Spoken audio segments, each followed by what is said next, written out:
Добре, продължаваме. Така, кутията за обяд и шишето с вода, тъй като ви казах, че приятелка идваше вкъщи, оставила една чаша, която не е пълна с вода, странно, беше пълна, но вече не е явно. Сега, същата салфетка си остава.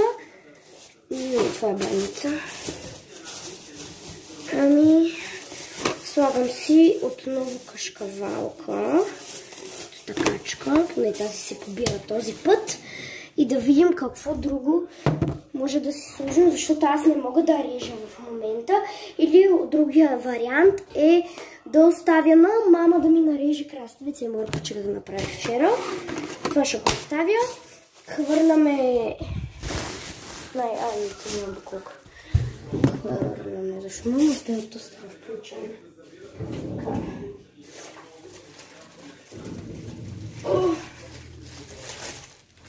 Добре. Хвърляме си турбичката и сега отиваме да сложим на терасата нова турбичка на кошче.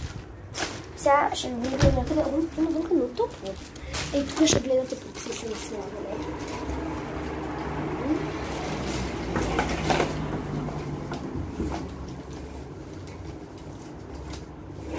Вършила съм.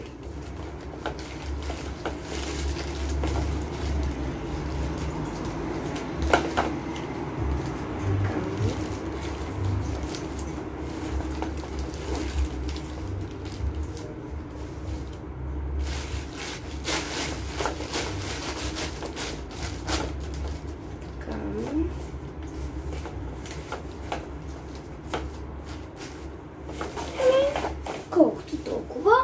Това е коша за буклук. И остана ни само водичката. И ни останаха 4-11 минутки. До когато мама си дойде. Тя свършва в 9 часа. Това мисля, че почти всички го знаете.